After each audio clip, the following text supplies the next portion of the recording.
What's up, guys? Phoebe Nix here, doing sofa hours, hanging out.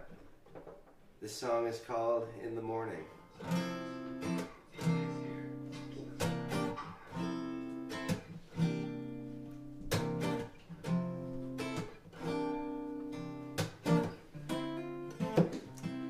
I said in the morning, when I rise,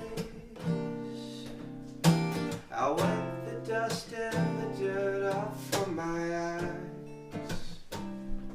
When I'm sleeping like a stone, I hope nobody messes with my home.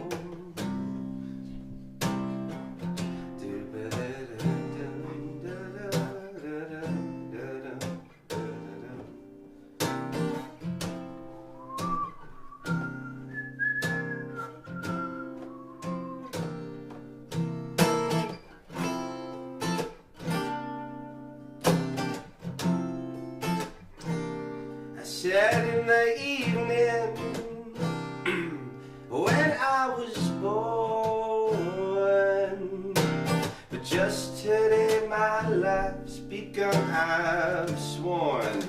And in the morning when I die, my dreams will take me down the riverside.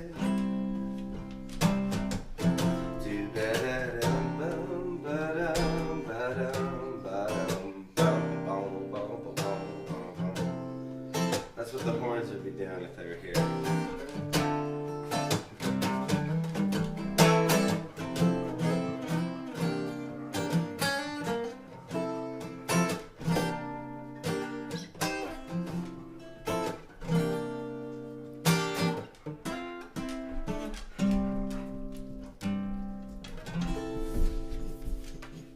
Hey, Scooter.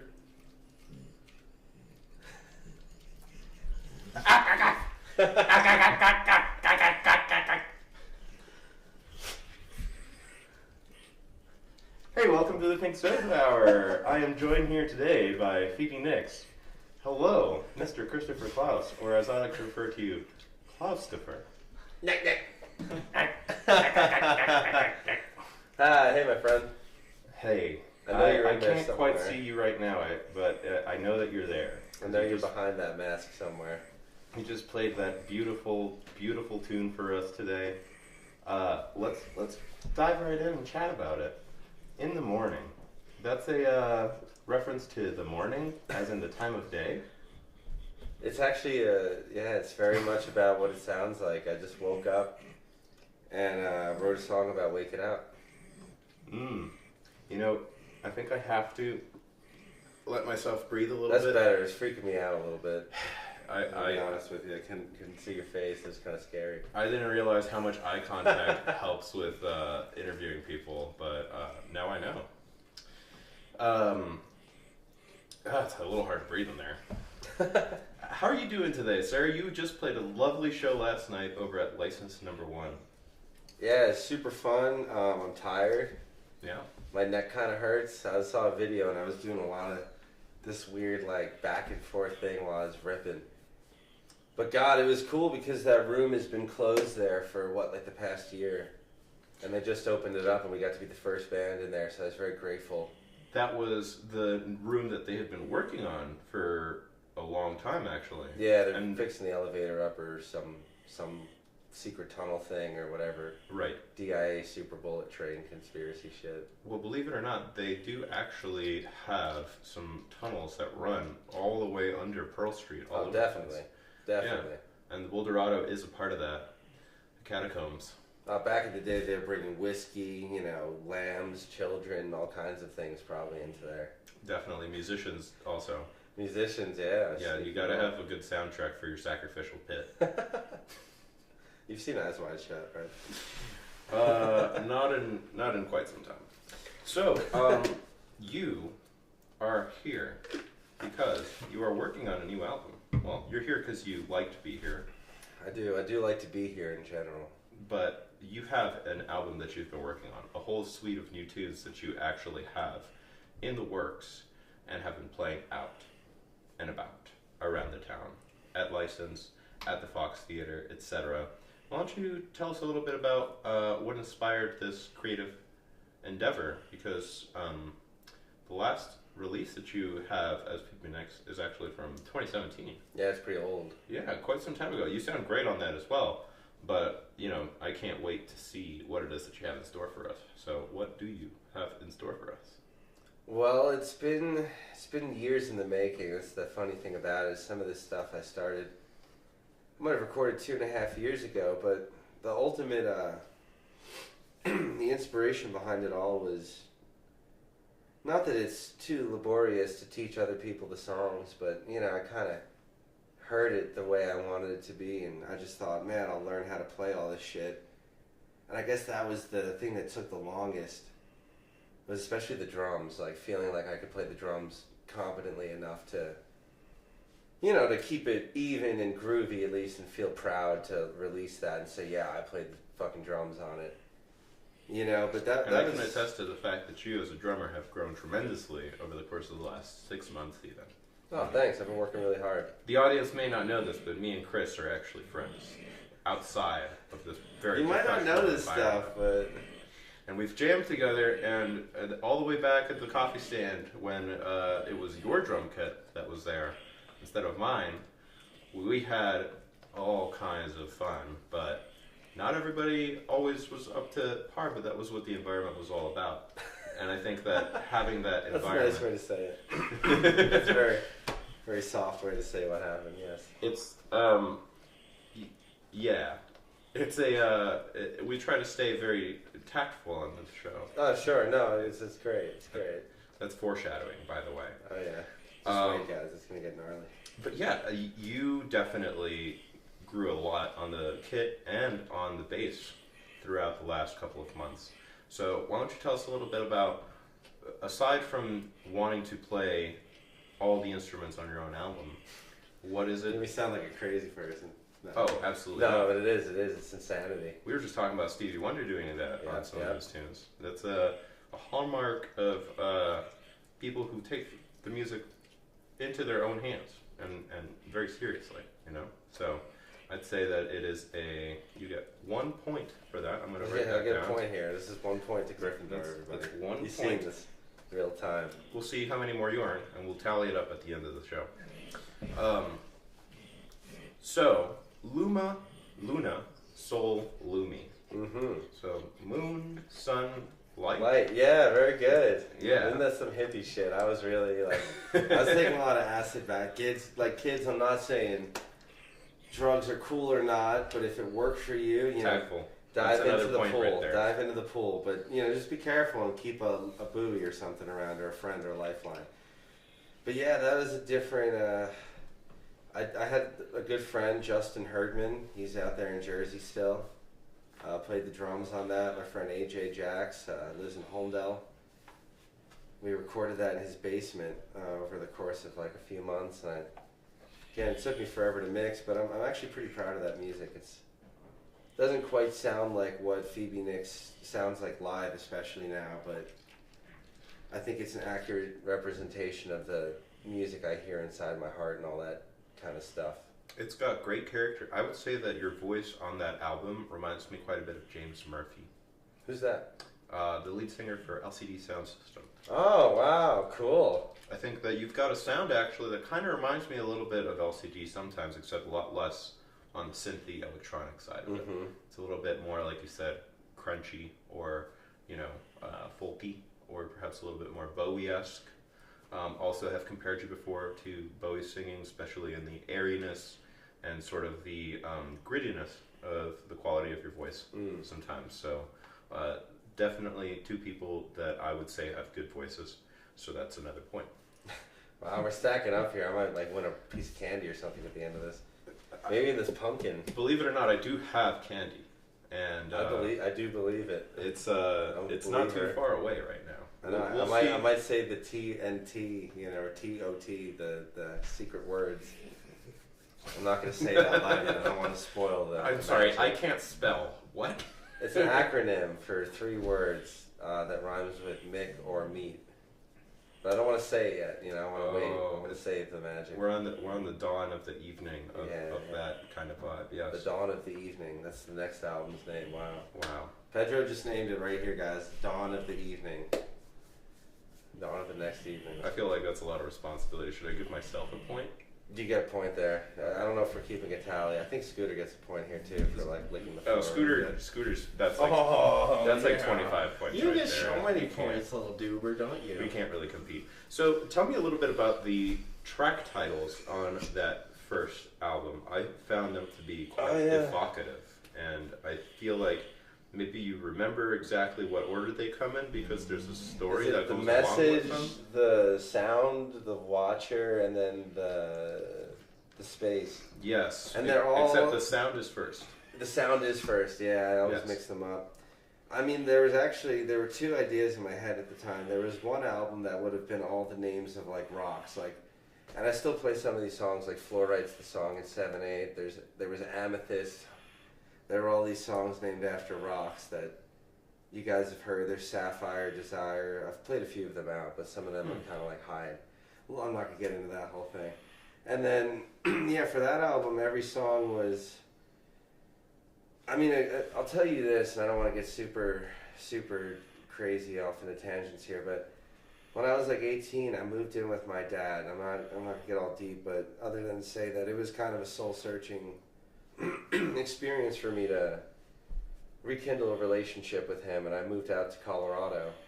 I'd lived here before, it's a long story, but this was kind of a special time, and I don't want to say I was lonely, but I was having a hard time socially, like making friends and figuring shit out. And I met this guy Dustin. He's like I still have the grinder he gave me over there, the big, beautiful weed grinder he gave me. Herb grinder. The herb grinder. Just sorry. kidding. Yes, YouTube. professional herb grinder. But the long story short is he told me about this idea of like, and again, they'd just given me mushrooms for the first time. It was like starting to, kind of shake up the ideas I had about the world. And he gave me this idea about like trying to see yourself in the third person, like look at yourself and the way you're acting and the things you're feeling as though someone else is watching it. And that was kind of the inspiration for the song The Watcher, which is what that whole batch of songs, there's a few more that, there's The End, The Connection. I haven't released them because I was never satisfied with the recordings I've gotten of them. They're pretty hard to play. But those 4 do kind of tell a story on their own. It was going to be more, but it wound up just being the 4.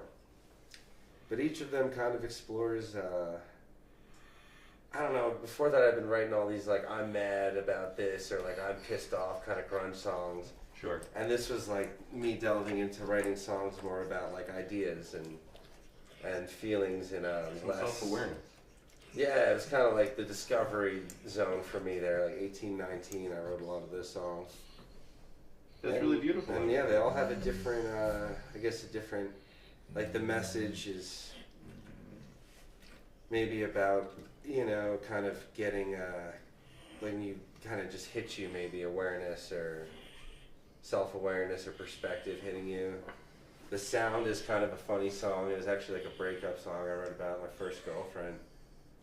But the idea was like drowning in the Long Island Sound, which is like kind of polluted, but also drowning in sound, and like that whole thing. And it's got the 8-bit crusher sound in the middle. I really like the wall of sound I created on that too. And then The Watcher, I want to bring that back. At the Fox, we're going to play that. I like that. Because that song is an experience to get into. It's scary, like it's haunted. And when I That was my recorded favorite it, it's song on the kind of album, like, it for felt the like there record. were ghosts that came out of me. Like, I swear, I was in a creative experimental phase at the time, and there are things on that song that I'm like, I don't know where they came from. Like, I know I've recorded it, but like, I'm like, it creeps me out almost. And then the one at the end is one of my favorite. It's like watching yourself songs. in third person write a song and be like, who did this? this? How did this guy make this? Yeah. And then the last one, the sound is, what is the space?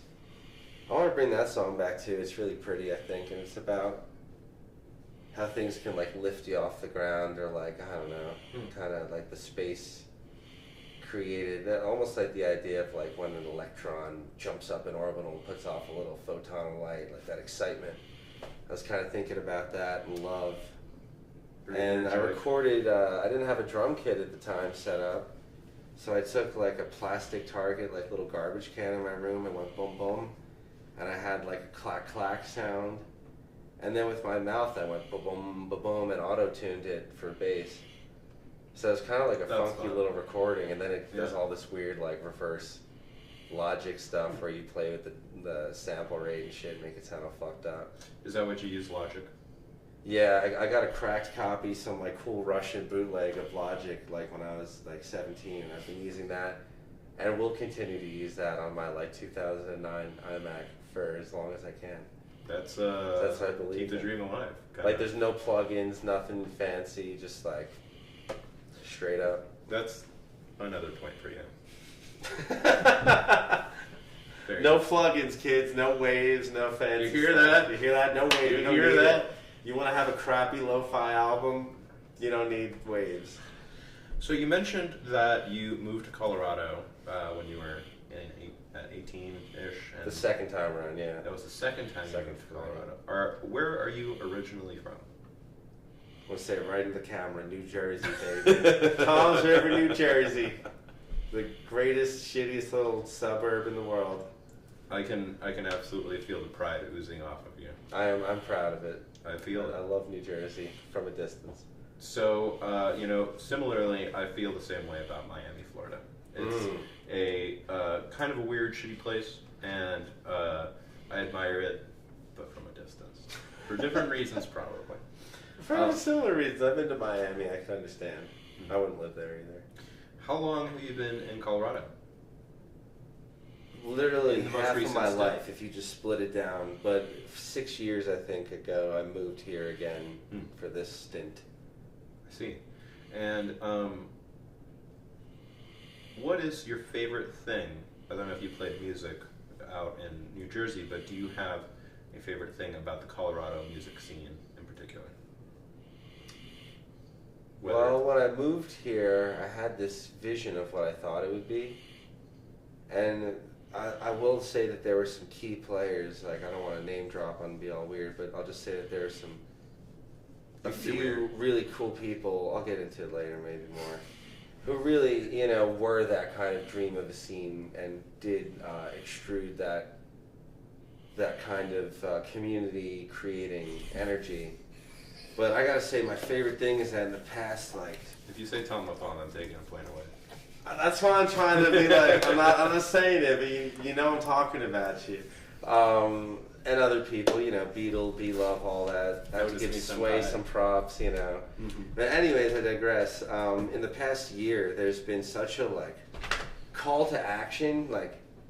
I've never seen so many talented bands of, non-competitive, friendly, cool fucking people who are all, in their own way, very individual artists. I look at all these bands and these people I'm working with, and I'm like, how did they come to that? There's the way I think of music and stuff. I'm like, I want to know how that, I'm truly impressed and inspired lately by the crowd of people that have just, seem to have appeared, and just the dedication of the crowd in Boulder.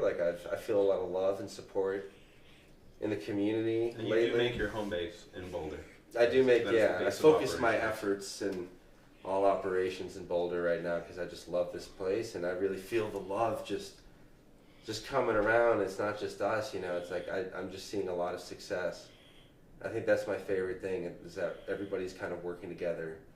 And my homies 303 Underground, Mansur with Nappy Headed Media, those dudes are fucking busting ass.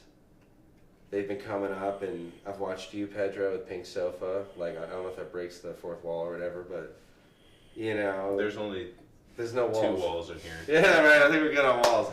But yeah, I've watched, I've been very inspired and just very full of good, happy, warm buzzes. Even on the hardest, saddest, most bleak mornings when I wake up, I think about, man, there's so much momentum right now that even if I'm having a hard day, I could just kind of grab the train and we all keep rolling together. That's my favorite thing.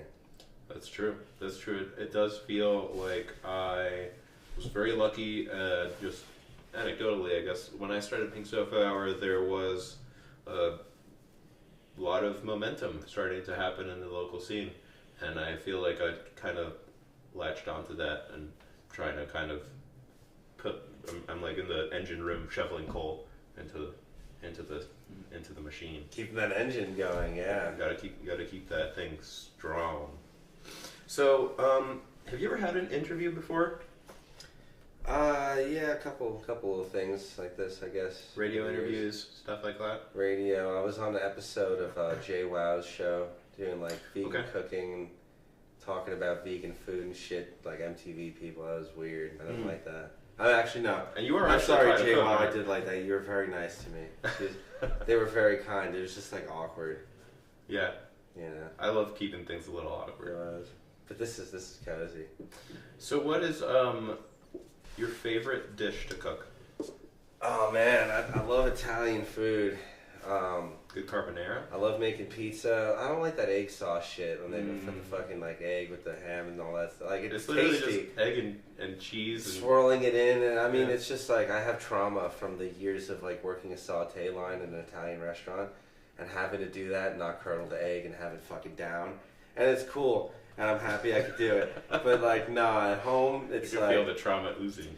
it's like bolognese sauce or fucking meatballs or just like I like making spicy red sauce, just like classic marinara. But like I don't know, I do it with a little special technique where I cook down Calabrian chilies and garlic in the oil first and kind of get that flavor and then sear off all the tomato paste and roll from there. And angel hair is my favorite pasta all day. It's as far as I'm concerned like the best pasta of all. It's angel hair. Is it because you have angel hair? It keeps my hair angelic. No, they pick up so much sauce, and they're like, when you get them cooked like perfect, al dente, the tooth. It's just so good. Yeah, the tooth. Al dente, it's my name. Gotta acknowledge the chompers. The chompers, but no, man, when you bite into some fucking good, perfect little twirl around your fork, oh god, it's just that to me is like one of the greatest feelings. It's just pasta. That definitely, I feel like, shows off your Jersey roots a little. My mom sees this; she knows. You can ask Nicole. I was making pasta fazool. I do a little cooking with Radiant Kitchen. It's like a cool, very sustainable, very locally sourced prepared meal service. And I was making pasta fazool, and I started crying because I looked at it, and it looked so much and tasted so much like the way my mom would make it. And I missed her so much because it's been like a year or something since I hugged her. Don't worry, I'm coming. And God, I just broke down. It was like so real. That's how I feel about certain food. It's like that feeling of I feel that way about arepas. Yeah. I asked my mama making. You guys make it by hand together? Oh yeah. Oh, so fun. Oh yeah. You gotta make those for me sometime. Shit. I'd be happy to. He makes good burgers, dude. This guy. Tell you what. Thank you. I am curious, since it is still so fresh in your mind, I'm sure. What is your favorite song that you played last night at License? What really took over the room? And I understand you had a pretty long set. Yeah, it was almost 3-4 hours probably. It was like a house band kind of thing, not exactly a like concert. Yeah, when I play there, I kind of think more about the experience and less about like, look, I wrote the songs and the lyrics. It's more about like the melody, the groove, and kind of tuning in with the audience all the time and kind of seeing myself as like, kind of a Zappa, like directing between the audience and the band, trying to create like a really dynamic, like, okay, that's enough, let's bring it down. Okay, let's speed it up, let's halftime. But shit, I'll tell you, there were a couple moments that stuck out to me. I don't know if we were just jamming in E minor or how it came to be. But yeah, we went into Superstition and people just went nuts. Like, I don't do a ton of covers, but it felt like it just came out of the air. And it was like the band just knew. Like, and it was, it's like one of those songs that most people kind of have in the bag, So it was like an easy one. And then... Did you also do I Wish? No, we didn't. I'm not that cool. That's harder to sing. The choruses on that are a lot for me. Yeah. But there was another. How did we start? Superstition, by the way. Just jamming. Oh, go ahead. Sorry, Superstition, by the way, classic Halloween song. That's what I was thinking. It's spooky. That's probably the spirit of Halloween, just coming into us, taking you over. Oh, we had some like there was one moment I got a video of it I gotta find, but like point it at the camera. We were playing. We were just kind of going hard, and I had this like I was like Locrian. Jesus. And just started like I was playing like metal like and everyone was going crazy. It was all like halftime sludge core. That was cool. But I think one of my favorite moments is we have a song called "Ain't Gonna Stop," and we were I don't know like how it started. We were just started our second set just kind of jamming in A minor. We might have played another like half cover. I'm not sure. It was just like all blur at points. But we, again, there was like the band was just like in tune. Like I didn't have to say anything. Like we just felt it. I started kind of teasing the lick, and it was so seamless. I felt like we were like fucking fish or something. The way like it just kind of crystallized. Like when you see a good jam band, it's like the song is on the wind, and the wind will shift, and it's like all of a sudden you get these little bits. And all of a sudden it's like, phew, and the image is very clear and focused, and that's what happened. And we went right into Ain't Gonna Stop, and it was like the band paused for the 4 beats. I hit that little line, and it was just like the room just fucking blew up. It felt so professional. It seemed so like real, you know. It was like moments like that really excite me when you hit people with like these oh shit moments, you know. And to your credit, you have picked some really exceptional musicians to work with. Yeah, I had Mike Dooley on drums last night, and that guy's playing 3 or 4 gigs this week. He did a Sabbath show the other night. Guy came in full Joker face. Well, don't you have Adam Darby now? Kind of. Adam Darby's going to be at the Fox. He's a disgustingly talented drummer. Yep. I had Ari Cohen last night. He's doing an album release next Thursday or Friday. I think November 3rd. I think it's Saturday. November 3rd at the Root Music Project. He's releasing an album he did himself. That guy's super talented. He makes me not want to play bass. Like I'm nervous to play anything around him. He's so talented. I hope he hears this. Like Ari, it's like terrifying to play music with you, and I love you. But like my judge is, I always look back at his face. I'm like, is Ari smiling or is he looking at me like, what the fuck? Because he will. And I asked him once. I was like, are you looking at me like, what was that? And he's like, sometimes I am judging the music. And I was like, I respect that about you, your honesty, and his high caliber. And then I had Lucas Cosby. I mean, I think Lucas is famous in a few circles in the world right now, and that guy is... he's a maniac. Did you see that he's learning... Accordion? Oh, the guy he could do anything. He could learn it. He's like the smartest, coolest dude I've ever known. It's disgusting. And he put a guitar patch on last night, and I was about to smash my guitar and leave. I was like, he's disgusting. He can't even keep up, and I try. But the cool thing is me and Lucas have played together so long that like... we'll just, like, things happen, right? Like, we'll be into this crazy, like, like, harmonic, weird, like, you just couldn't plan it. And I hear it, and I'm like, where is this coming from? Again, it's, like, magical.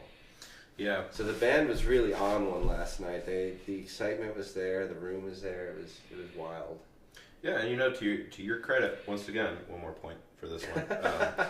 Stacking them up. You gotta get. That's 5 actually. So you can redeem those now for 1 candy bar. Get a little Irish reach. No, I'm kidding. I will. Irish I will request the studio assistants to provide a candy bar at your discretion if you choose to use it. Oh, we could save it. We could save it.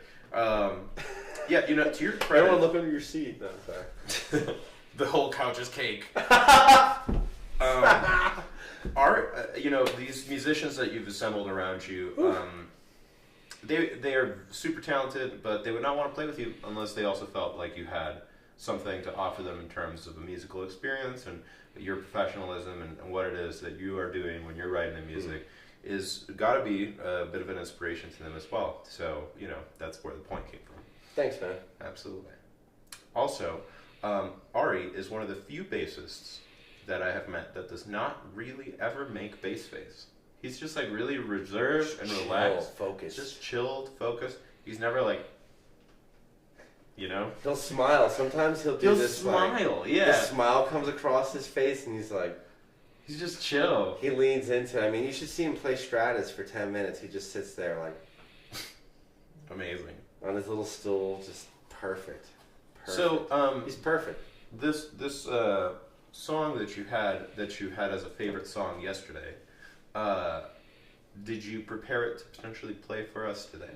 I could do like an acoustic version of Ain't Gonna Stop. It's kind of like more of a banger thing, but yeah, I could chill it back. It's at your discretion. I am just opening the floor for you to potentially take over and play a little tune for us. All right. If I don't do the whole thing, I'll give you guys a few minutes. I don't want to take you out of your comfort zone. No. I mean, I came here to see what happens. Very well. It's getting toasty in here. You never know. Again, the weird thing, folks, that you might not know is normally I play and sing with my guitar in standard tuning, but this old nice little Martin here is experiencing a little bit of bulging and separation by the bridge, and to alleviate that, I run it tuned down a step to D standard, which means I could either transpose the song and just sing it lower, or I could just play it up higher. And I'm kind of torn on which one to do. I fall back in love. I guess I could try this. I fall back in love again, I fall back. Alright, fine. We're gonna transpose. You got it, baby. This is called Ain't Gonna Stop. Shout out to my good friend Radiance. We wrote the lyrics to this together. I wrote this song for the funk band Be Love, and I've kept it in my pocket because I like it.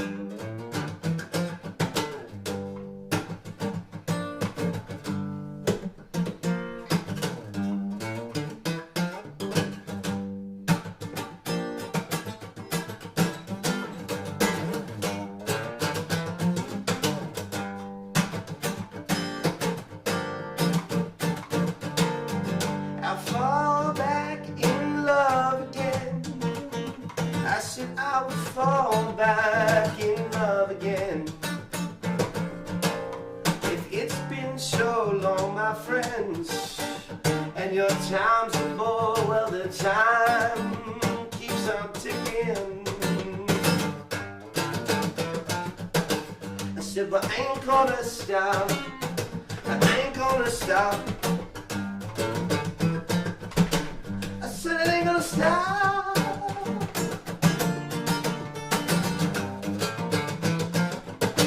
So I ain't gonna stop. It's early. I said I ain't gonna stop. Hey, hello, I've missed your touch. I said hello, I've missed your touch. If it's been so long, my friends, and your time's a bull, well, your time keeps ticking away. I said, I ain't gonna stop. I ain't gonna stop. I said, I ain't gonna stop.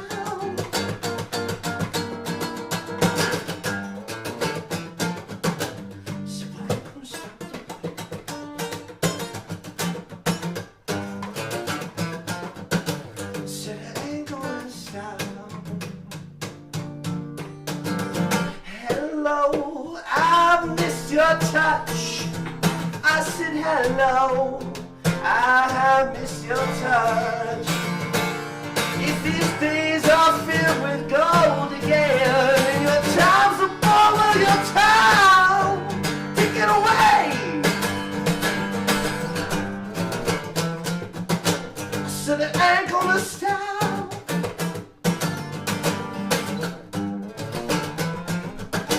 So I ain't gonna stop.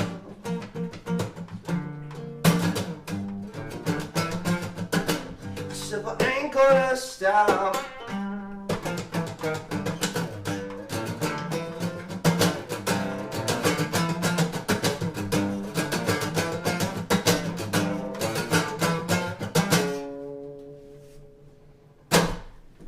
Thanks. Yeah, That's all Lucas, by the way. That was Lucas's idea. He was like, "Okay, dude, let's end it on a tritone." I was like, "Ooh, it's filthy." I love that. Yeah, it's gnarly. I could see that being a real banger, especially last night on the whole band behind you.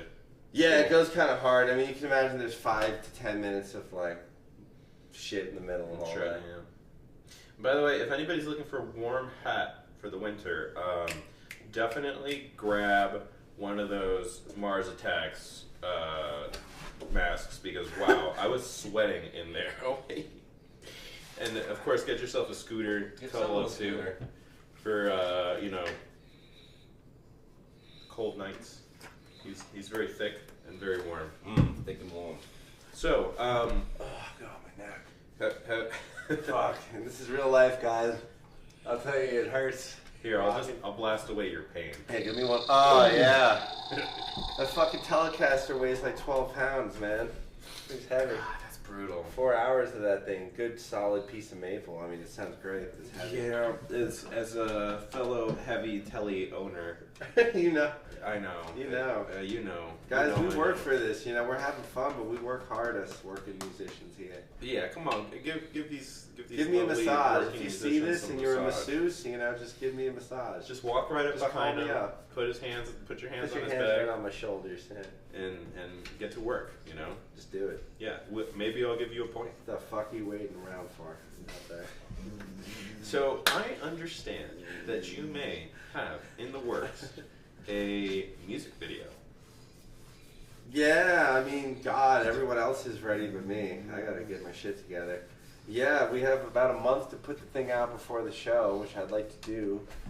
I have a good enough mix of the song to do it, and Scott Rowland is going to work with us. He's a very talented cinematographer. Big dude. shout out to Scott, by the way. Scott Rowland, what up? That motherfucker back in behind the scenes doing some very serious stuff for the Pink Soap Hour. He's playing with this pumpkin. You should see what he can do. We love him. Yeah, can we get that in post? This pumpkin is actually fake.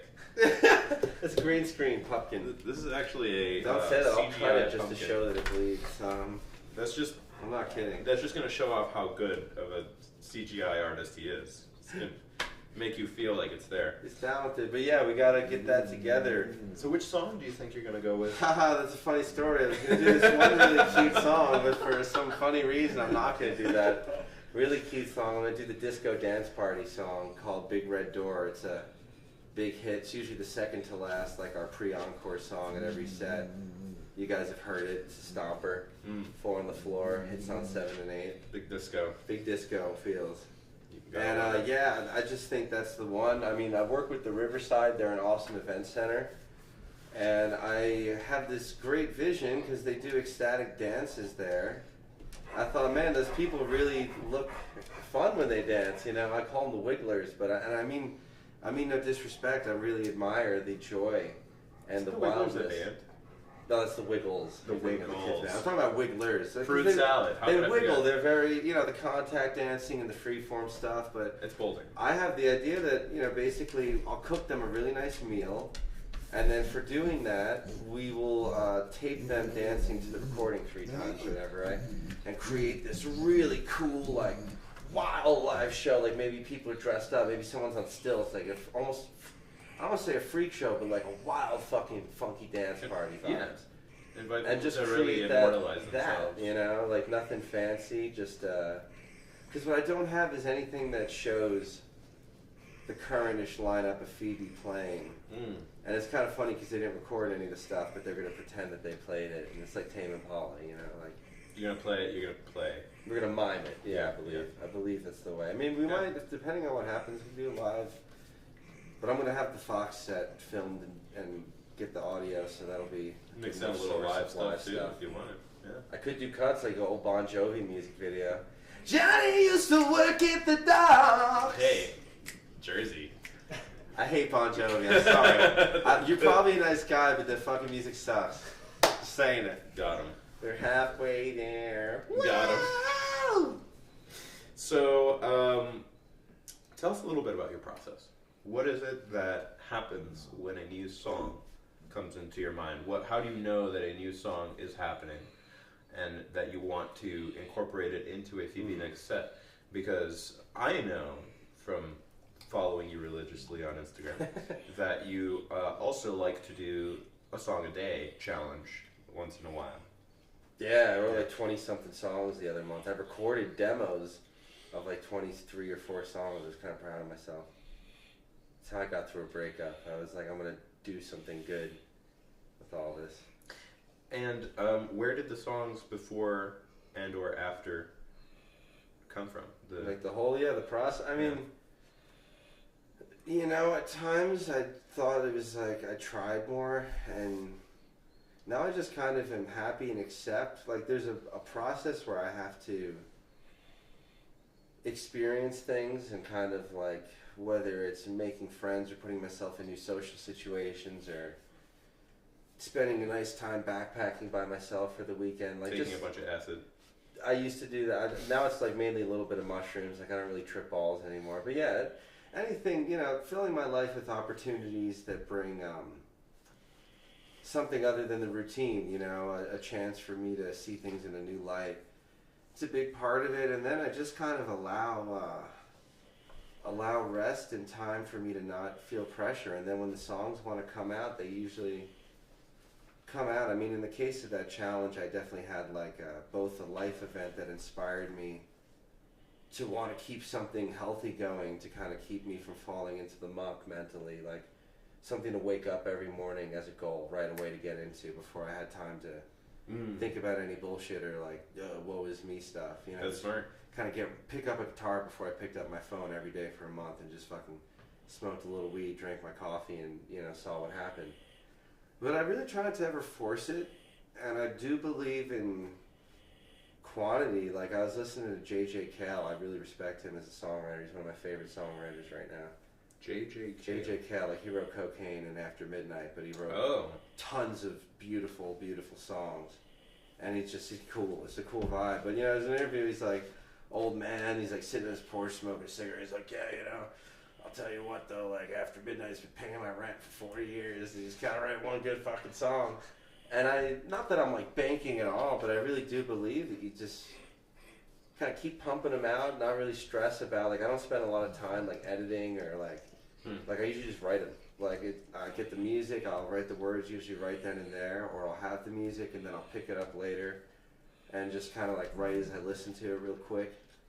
Like usually the music kind of tells me the story already, like it's like a movie almost in my head, and there's like a thing there, and you just kind of It's got to follow that energy. You follow that energy, and it's not even about like a narrative as much as words that evoke the feeling, right? Like it doesn't have to be like I aspire to write songs like John Prine or something, you know, that you listen to, or even the new guy, Brett Cobb, a fucking awesome songwriter. Sturgill Simpson, any of that like kind of country stuff even. I like songs where you listen to it and it's a story for 5 minutes. I see this whole guy's little vignette of his life. And part of that, like, I'm jealous of, but at the same time, my songs are just more like, if you take the whole thing in, you might get like the vibe or the feeling maybe. But also at the same time, there's been a little bit of a thought of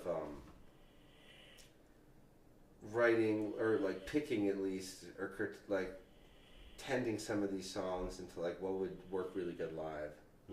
Like thinking a little bit about engineering, like if I was at a show, what would make me go, oh yeah, and what would a band like really want to play? Like thinking about songs that are fun for everybody. That's definitely a big part of it now too. Is I'm a little bit more, you know, just saying I'm trying to write pop music. I'm not even hiding it. Like these are pop songs I'm performing, and it's working. Got some very good funky, bluesy, sort of even metally kind of. Oh, it's diverse interest, yeah. But I'm trying to keep it all, because like in the past it was way more like The Watcher and songs like that. Like whole sets of these like long, exploratory, odd time signature, meter change, prog rock shit. Right. And it didn't sell tickets, and I mean that's okay.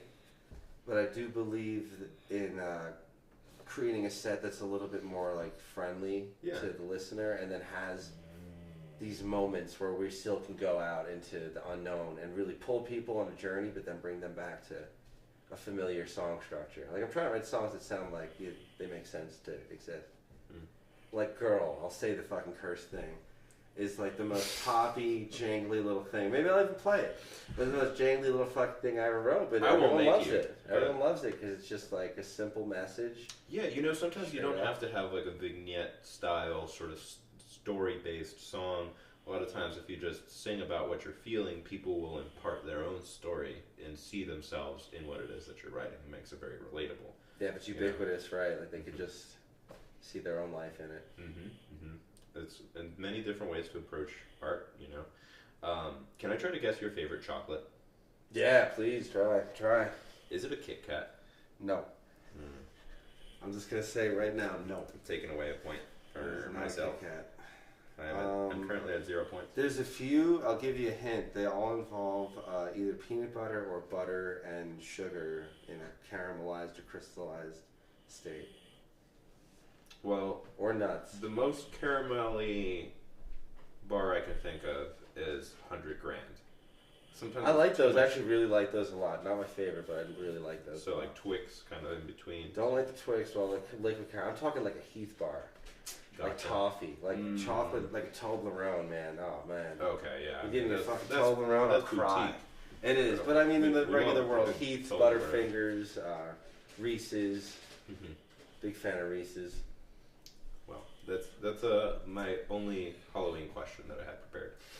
But actually, do you have a costume that you'll be rocking either last night or potentially in the parties that are still to come? Ensuing parties. Well, my friend gave me a fishing net, like a bait casting net, the other day, so I hung it over my mic last night and said I was the catch of the day.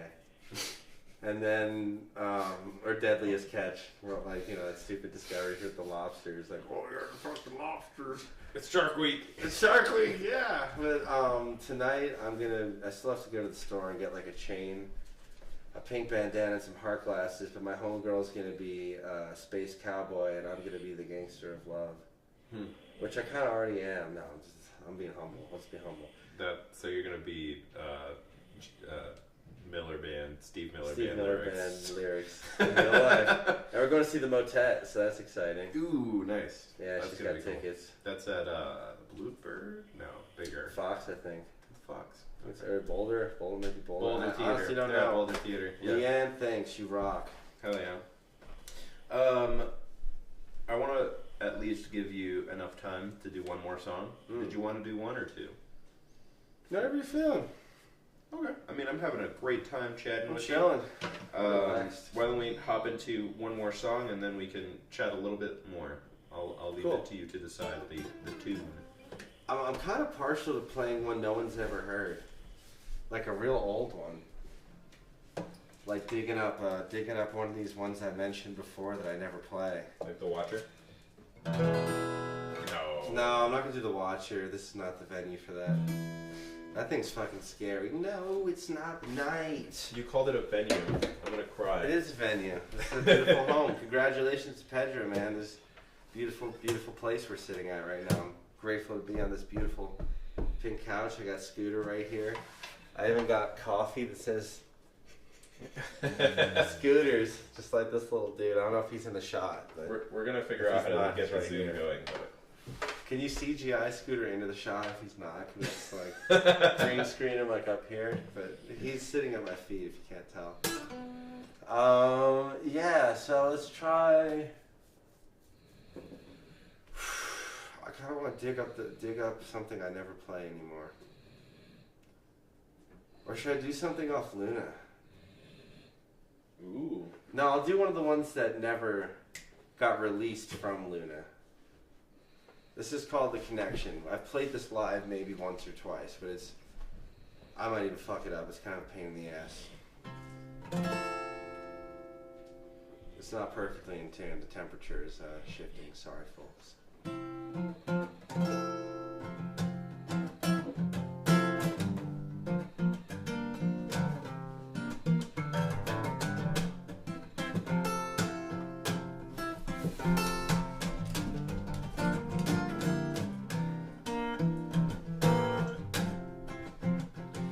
Well, watch and learn that all some, while the rest of us get burned so we can feel some more.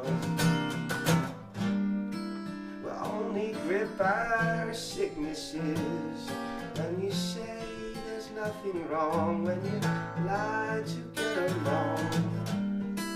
And feeling your connections, we thrive in company. True love is empathy. For long I have seen my eyes in the stars. God has been the sun inside my heart. I flip the page and go back to the start.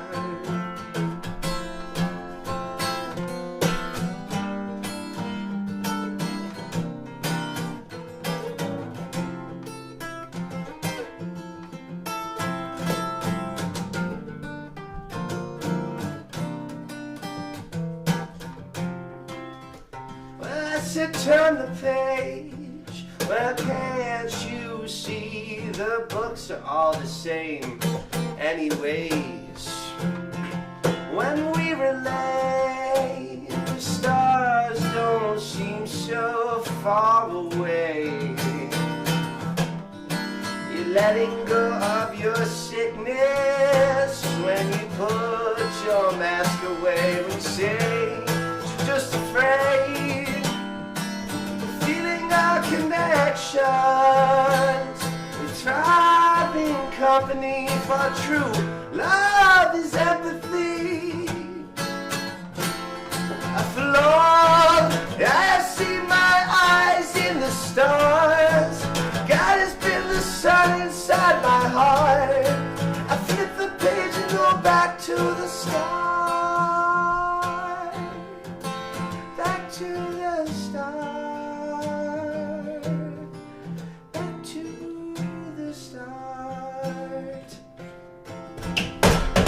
Oh my God, I just shit my pants, baby. Touch my wiener.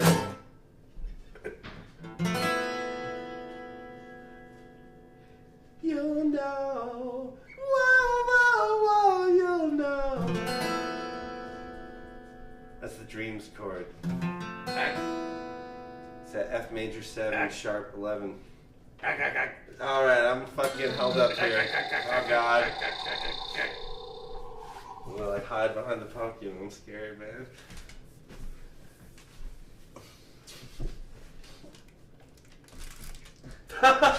Where did that just come from? Your mouth? Should I touch this?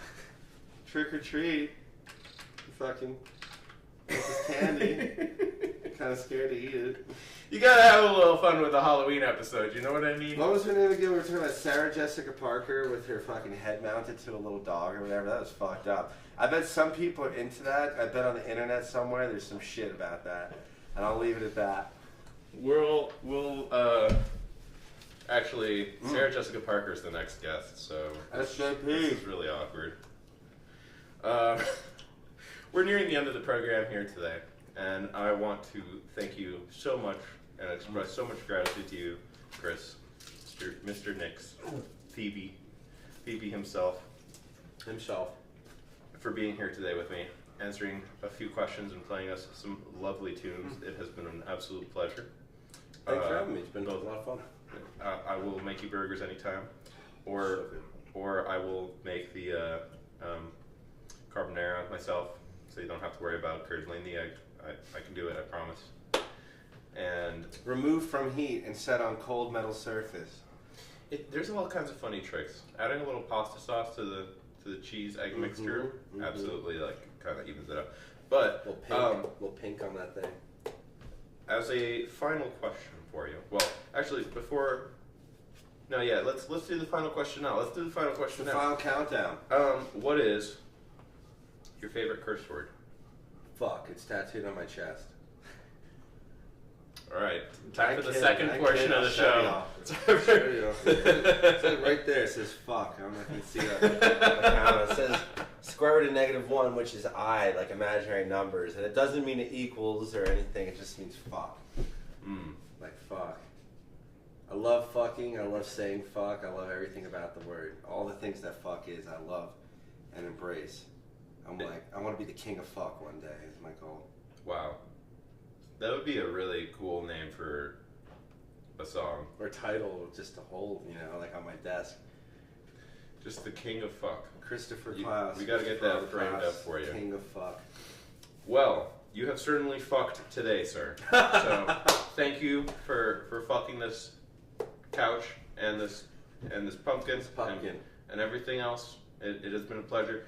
Do you want to give any quick reminders, shout outs for upcoming shows? Chocolate on my face. A little chocolate on the face. It comes from a good, time. But tell us a little bit about upcoming shows that you've got, upcoming releases, things that you want to draw some attention to before we close out the program. Ari Mellinger Cohen is releasing a full-length album Saturday, November 3rd at the Root Music Project. He's got, I'm going to say it now, somewhere my mom's going to break her back, Tom LaFond and Olivia Randall opening up for him. Both Olivia's an awesome artist, Tom's an incredible artist. Very inspired and a lot of respect for all them folks. And yeah, so fucking November 30th, I'm fucking headlining the Fox Theater with my best friends. I like how the frequency of fuck says like... Because you asked me, I'm telling you, I'm giving it to you guys. Yeah, I've got some of my favorite bands. I've got Trucetto. They're really cool people. Woo. I just met them and knew them as people first and was just blown away by how cool and kind they are. I've got Riverman. I could talk endlessly about Will, but he's one of the best. I don't want to put it that way. He's one of the most. I'm just very taken and very inspired by the songs the guy writes. I mean, if I try not to be arrogant, but do think of myself as kind of a prolific writer. Like, I write a lot, but man, that guy fucking writes. So always high respect to Will and Riverman, music that I really am blown away by. And then I got Flash Mountain Flood closing the night out, and it's like I'm a kid as far as I'm concerned with guys like that. Like, they're, to me, the real deal, like, real deal Boulder band, tried and true, paid their dues, fantastic musicians, fantastic people. But their drummer was just on an album with Mark Lettieri. It's fucking crazy. Whoa. Yeah, I just saw that. Sneaky Feet or something they're called. Someone mentioned, I was like, man, that drummer, they were doing a Meters cover when I saw him, and I was like, my God, he's got that Zigaboo pocket down. So mad swag to those dudes. I got Brad Bellinger, my good friend, comedian of Laugh Lines Comedy, doing an intro for us, kind of giving it the whole big show vibe. I'm working with 303 Underground is promoting the show. I've got Mem from Action Figure Studios working the gig with me. I'm just shouting out all these people because they're fantastic. And I want you to look them up, because if your guitar breaks, call Mem. He'll make it better than it's ever been. Good man. And yeah, that's really, I've kind of pinholed my focus for the next month on that shit. I've got some periphery stuff coming in the new year. We're going to do probably a New Year's party at the Riverside. More on that later. There's going to be a holiday party for the Boulder Collective. That should be interesting. I don't even feel bad saying that because I know we're all a bunch of freaks. It's like the most like Boulder Karen hippie community. But I'm excited to meet them all. It'll be cool. And fuck yeah, that's some of the big stuff. But I'm just really pinholed on this thing, and then I think I'm going to take some time off from shows, maybe for January or February. Lovely. My buddy Ted from the Pool Sharks is going to fly me out to Cali too. We're going to do some recording early January, so Phoebe's going to need a little break. I'll tell you what, guys. A year ago yesterday, we played the Trident. It was like our first gig as this Phoebe Nicks incarnation. Yeah. And it's been a big year for you. It's been a big year. It's been a lot of hard work. I've been very tired all the time, but it's been the most satisfying and rewarding year of my life, and I'm just can't express enough how excited and grateful I am to be working with the friends I'm working with and the community that's here, the bands that I look up to and the people that I look up to and learn from constantly. Congratulations. Like you, my friend. Grateful. Shake my dirty hand here. Oh, it's so chocolatey. Oh, you don't even know. It's only some of it's hot chocolate. It's been a pleasure having you on today, Chris. Thank you so much for being here. It's a spectacle watching your meteoric rise, and I cannot wait to see where you are a year from now.